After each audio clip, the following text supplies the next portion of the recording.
Hello again and welcome to some more Imperator, Invictus, Dev Diary, goodness and good stuff. So we're going to be talking about Scythia. This is the second part of the Scythian rework, update, whatever, all of those words put together.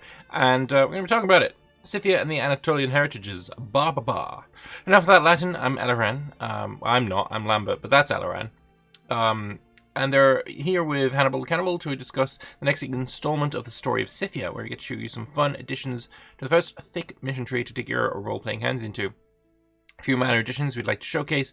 Our package is a set of 4 treasures which avid Herodotus readers will recognize if you've read book 4 anyway. Looking for interesting and unique aspects of Scythian culture and tradition, the idea of 4 golden objects falling from the sky and bursting in flames until the right ruler picked them up was quite an obvious pick. Yeah, I did a video on the previous one talking about, all the is it like the sons of the Scythian god, and then whoever can touch them is like the king or something like that? I forget. It's been a while. But you can go back and check that video if you like. Storytime. Herodotus and other historian writers leave us with several versions of the same aristocracy-based story of Scythian origin, which say that Scythians tell themselves. Several scholars debate whether this story structure was specifically created by and culturally ingrained by the aristocracy only, as a means of establishing ancient hierarchy, meaning there is also one or several unknown origin myths the Scythians have for themselves, or whether it is, in truth, the main mythological origin myth they have had since time immemorial. In either case, Herodotus gives 2 lengthy accounts to it, a Greek version and a Scythian version. In the Scythian version, the 4 golden objects fall from the sky one day, and the 3 sons of Targeteus attempt to touch them, with only Cloaxus succeeding and therefore being divinely chosen as the father of the royal Scythian tribe, the ruling elite of all Scythian tribes. Right, so we got the golden yoke, it gives it local pop growth. These are treasures that you can put in your holy sites.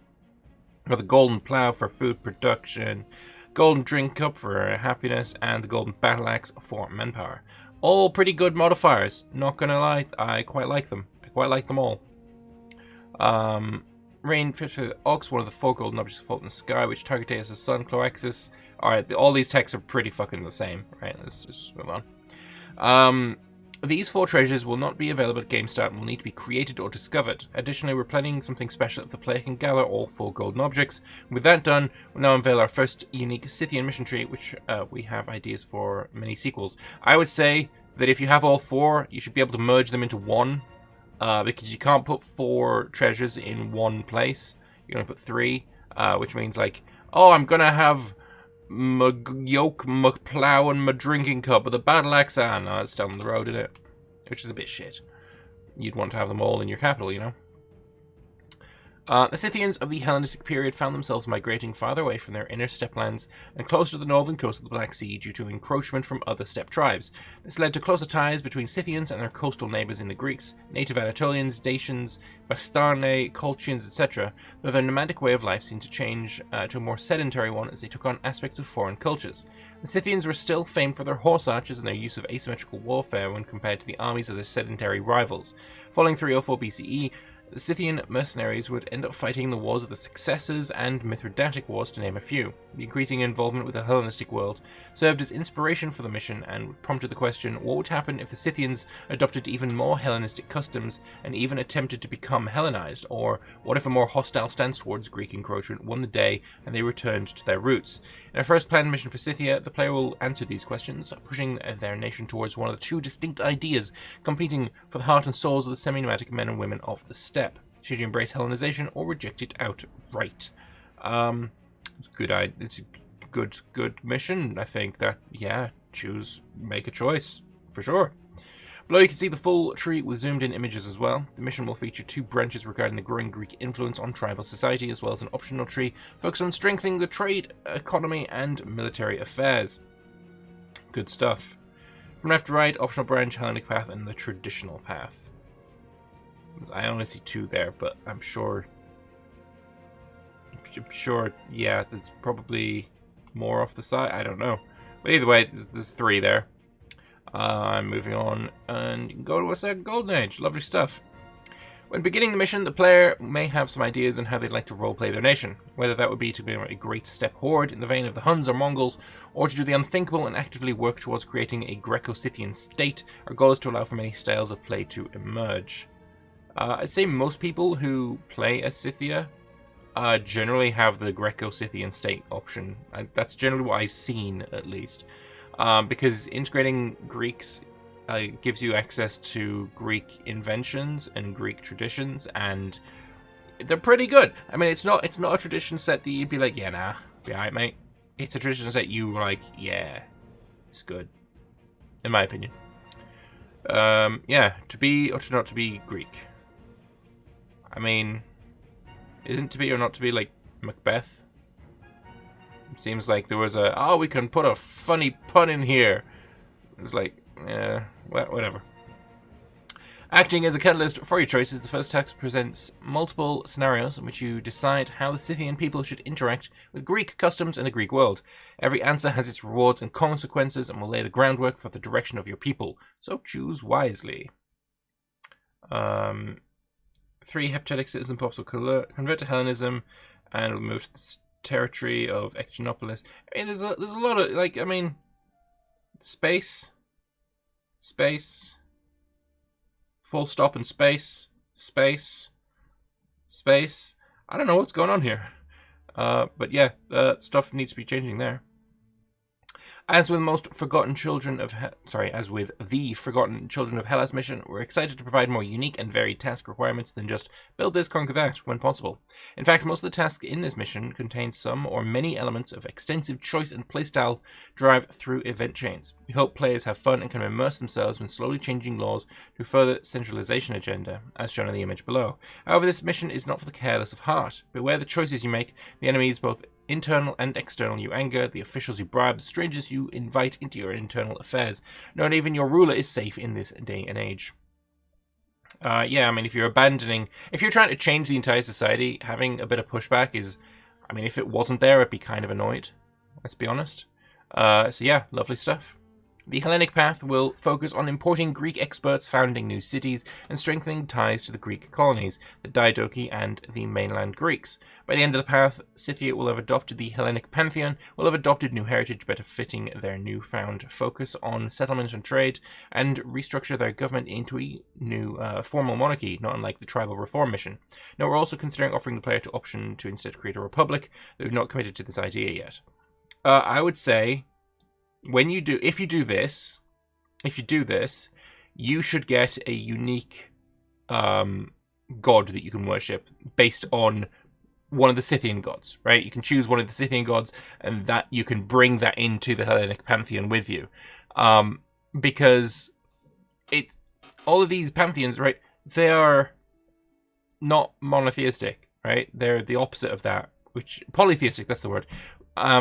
So it's, being a big part of assimilation, and that the Romans did, that the Greeks did, was, oh yeah, your god's in our pantheon too. I mean, that's why we're the same. You believe in the same thing we do. That god's up there too, right? That is a big way of getting people on side, right? That you've conquered. Oh, the Romans invade Greece, and it's like, oh, you revere Zeus. Well, I mean, we just have Zeus by a different name. That's Jupiter, so it is. Yeah, he's up there too. We're the same. We support the same gods. It's cool. It's basically how it happened. And if they didn't have an analogous, an analogous god, then it's like, oh yeah, it's a new god. It's just another god. It's one in the pile. One in the pile. They're all up there. That one's up there too. It's cool. That's how I did it. And there's multiple gods of foreign origin in Roman pantheon as well. The name slipped off the top of my head. I can't remember which ones, but there are ones that they got from the Gauls that became, pretty important in Roman life, that they basically just imported from their Gallic conquests. This kind of thing. So if you are Scythia and you become Hellenized, you should be able to bring one of your gods with you, because it just makes sense. Hellenized barbarian heritage, you get export value, which is really nice. That is plus 15% is really, really good. Assimilation speed is really, really good as well. Unintegrated culture happiness negative 6% is pretty painful, especially as it slows down assimilation speed, but it's kind of balanced out here. So, this is a decent heritage. It is decent. It's not perfect, but it is very good. The thunder crashes as the lightning dashes out of the clouds and spears the ground, but this lot has no fear. For they all see the Lord of Olympus, enraged, casting down thunderbolts onto all of his enemies, who they are no longer one. While they can never truly walk in the ancient temples of Hellas and be accepted by the priests without a leering gaze, they are now part of a complex and interconnected web of the Hellenic world. Lovely. But yeah, bring a god. Bring a god with you, I think. The traditional path, on the other hand, will focus on strengthening ties with other nomadic steppe tribes, expanding Scythian influence on their Greek neighbours, and codifying the heptatic religious practices at the expense of their Hellenic subjects. By the end of this path, Scythia will be dominant military force in Taurica, will have plundered in its conquest both technological advances as well as riches, and will have formed an upgraded tribal government form. Unfortunately, we're not ready to unveil the details of the government yet. We're currently undecided on whether to have the government tailored specifically to steppe tribes or have a more generalized form that might be available to all tribal tags in the future. Ready, however, to reveal that the new government form will have 4 idea slots and will allow for more professional armies to be employed. So tribes with legions, I guess, is what we're looking at. Okay. Allowing the tribal player to not feel as though they're utterly outclassed by legions by the endgame. As history has shown, tribal armies adopted some legionary tactics or invented new tactics that allowed them to beat the Roman legions and the Parthian cavalry at various points. Lovely stuff. Very excited to have players testing out the new tree for a number of reasons, one of them being the increased emphasis on diplomacy. Certain tasks and events in this tree will allow the player to seek out allegiances and possibly even new subjects by offering sweeteners to win them over. Players will be able to offer gold, manpower, political influence, recognize or renounce claims, or even sell slave pops in order to better woo potential allies. Plenty more things in the works for Scythia. Can't currently be sure that anything else Scythia related will find itself in a dev diary before the next big update, so there's a good chance surprises may find their way in. But you thought that was it? I did actually, because this is... Sure. Anatolian heritages. Still, Eleran crediting Diego I de Persia for historical assistance and Oliver Kranz for balance and modified suggestions. New heritage for the Anatolian Peninsula. Invictus, through our own development and inclusion of other mods, has added a lot of heritages to the vanilla game, but there's always room for more. The dev team felt like Anatolia was one of these places which could use some more cultural heritage love, and since Paradox gave us so many nation-states when they carved up all the southern portion of the peninsula, we might as well make each one of them at least somewhat more enticing for a playthrough. So here you have it, lots of heritages. Alright, so let's have a look at these. Trapezian heritage. Import value, meh. Unintegrated culture happiness, manpower, nah. Sinope, colony founded around that time by Milesian traders. Trapezus was a cultural melting pot and originally home to several Caucasian tribes, and was a trade gateway from the Pontus, Euxinus to the Achaemenid Empire and the East at large.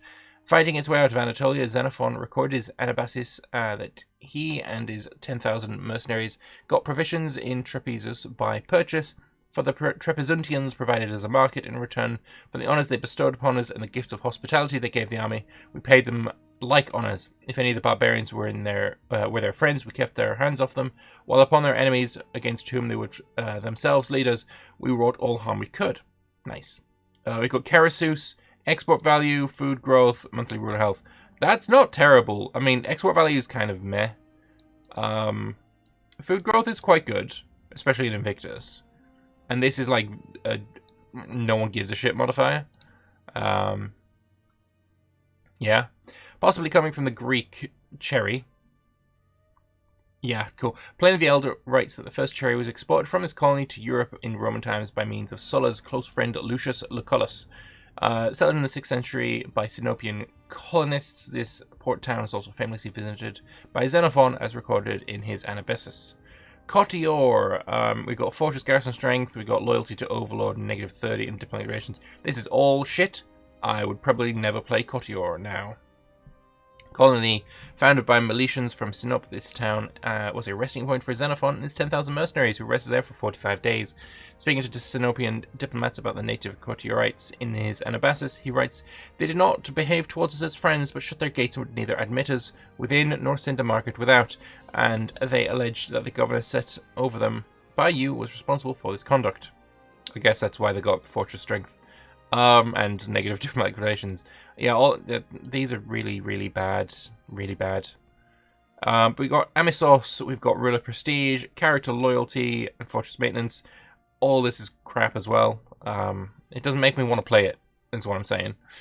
Established by Ionian Milesians between 760 and 750 BCE, the town is notable for two things: the early wild goat-style pottery found in archaeological excavations, and the fact that the area is, according to Greek historian Hecataeus, the site of previously known Enet, home of the Paphlagonian Anatoi, whose king Palamenes was an ally of the Trojans in the fabled war. We have the heritage of Autolycus. I don't know who this is. Either way, export value plus 15% is really bloody good. Monthly aggressive expansion, negative 0.1, really good. Unintegrated culture happiness, negative 6, that's painful, but this is awesome. Namesake of the red earth pigment Sinopia, the colony of Sinope. Oh, so this is Sinope again. Legendary Autolycus, grandfather of both Jason of the Argonauts and the wandering Odysseus. Nice. We've got the heritage of Palamenes. Culture group happiness, we've got land army discipline, and character loads negative 3. That's painful. One of the oldest tribes in Anatolia and established in myth as having been strong allies of the Trojan defenders in the 10-year war. Paphlagonians were in those ancient times ruled by the king Palamenes. Many of his successors have paid tribute to the revered king and legacy by taking on his name as their own, wearing the title Palamenes. Yeah, I've got that right. The tribe would soon spawn the line of Mithridates, following the fall of Alexander's empire on the staunchest thorns in the Roman Republic side. The Chalconian heritage. Movement speed plus 5% is quite nice. Army attrition, it's quite nice. General loyalty, negative 5 is painful. It's hard to say where the Chalconese came from or where they went. Some, like Homer, consider them an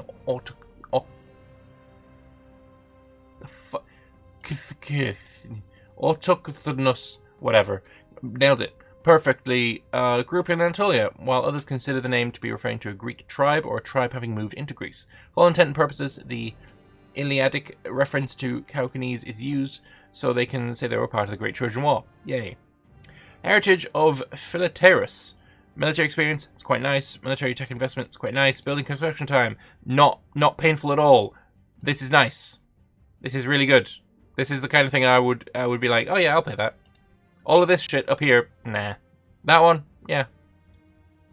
Colony of Teian, founded in the 7th century, was the birthplace of Philaterus and Pergamon's royal dynasty. A eunuch all his life, a crowd supposedly crushed his genitals. Nice. He served under Antigonus, Lysimachus, and Seleucus during the Diadochi Wars. Jeez, fucking pick a side, will you? Before finding independence in Pergamon and establishing the reign of the Aslid dynasty. And finally, we have the heritage of Mariandynos. Manpower up, slave output up, slave happiness down. Also one that I would not be unhappy with taking. That's perfectly reasonable. A tribe sometimes described akin to the neighbouring Bithyni, from Bithynia, yeah, and sometimes described akin to the Paphlagonians, the Mariandyni have lived forced servitude of several peoples, including those living in Heraclea Pontica. But of all those can trace their lineage back to the Aeolian Mariandynos and his grandson of the same name, the composer of morning songs. And there's way more heritages to show, but they're not in the dev diary. So yeah, just have a look. Expect that literally every single separate nation in the Anatolian Peninsula is getting a unique heritage. Oh my god. Fair enough. All numbers are highly experimental. Good, because some of these are kind of crap. And yeah, lovely. Good stuff. I'm not unhappy with it. Like I said, with the Scythians, I would like to see them take one of their gods with them when they go to the Hellenic pantheon. But other than that, yeah, no problems there at all. It's looking pretty good. But yeah, what do you think? Let me know in the comment section below what your thoughts are. I would like to know them. How you're playing Invictus, who you're playing as. Have you submitted a story to the story contest? Maybe share it in the comments below. But anyway, thank you all very much for watching, and I'll see you in the next one. Bye-bye.